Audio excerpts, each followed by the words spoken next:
Back to the zoo. Okay. Straighten it out. Okay. Let me go! Here we go.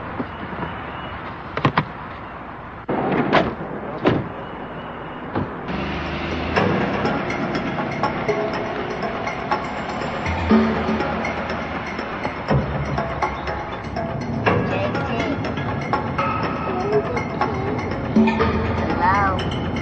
Anybody home?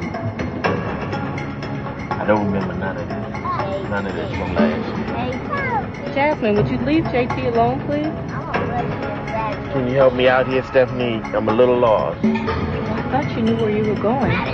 Do you have the directions? Get some Fruit Loops, JT. What time were we supposed to be there?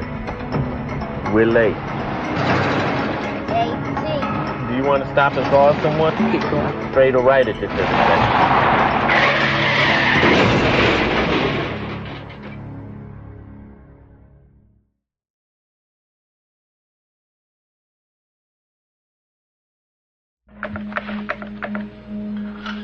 Do you want to up those maybe to 500? Yeah, that would probably be a good idea. If he hits something hard inside the occupant compartment, we may see more force than he does. One way we learn more about what happens in crashes is by running vehicle crash tests. Right now, we're in the final stages of getting this car ready for a test.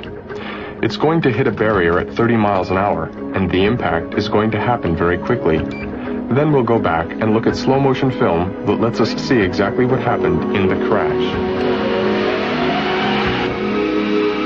This car is going 30 miles an hour. And everything inside it is moving at the same speed. When the car first contacts the barrier, the occupant compartment doesn't stop immediately because the front end of the car is crushing and absorbing energy. This happens in a fraction of a second. But people can still be protected if they're restrained. If they're not, they continue moving at 30 miles an hour until they slam into something like the steering wheel, dashboard, or windshield. People get injured in crashes because they come to a stop too fast. when there's plenty of time to slow down, like during braking, They don't get injured, but when they slam into something hard, they stop very fast. and injuries can occur. Safety belts and airbags together offer the best protection in frontal crashes. They allow people to slow down with the occupant compartment. Airbags also spread the crash forces over the upper body and reduce the risk of serious head and chest injury. Safety belts protect people in non-frontal crashes too. Plus, they prevent ejection. And if there are violent maneuvers before a crash, belts keep people in their seats where they need to be for airbag protection. To get the maximum benefits, you need to do more than just buckle up. It also matters how you buckle up and where you sit. First, the lap part of the belt should fit as low as possible over your hips. Don't let it ride up over your stomach. If it does ride up over your stomach, which can happen, especially with bench seats, the belt itself could injure you during a crash.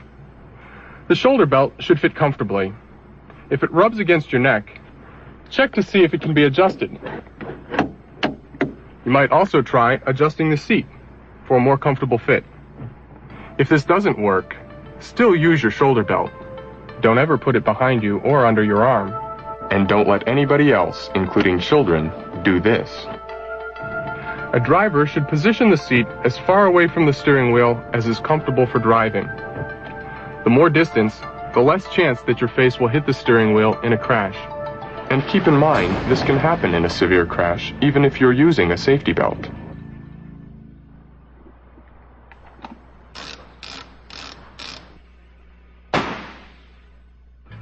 An airbag gives additional upper body restraint and can keep your face from hitting the steering wheel. But remember that a crash is over in a fraction of a second, so the airbag has to inflate very fast. They look like soft pillows in slow motion, but when they begin inflating, there's considerable force behind them. Ideally, you want the bag to fully inflate before you contact it.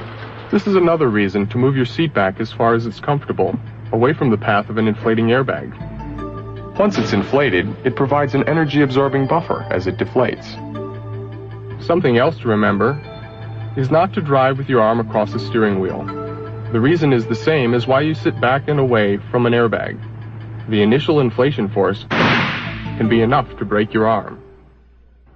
Now, the up position. It's 6 centimeters. Toward the end of a serious frontal crash, people rebound backwards toward the seat, and then their head restraints can be important. The primary purpose of these is to protect the head and neck in a rear impact. But head restraints can also catch your head and prevent injury during rebound. A head restraint should be directly behind and very close to the back of your head. If your head restraint isn't fixed in place, adjust it so that it's behind and as close to the back of your head as possible. This way, it can protect you in both front and rear impacts.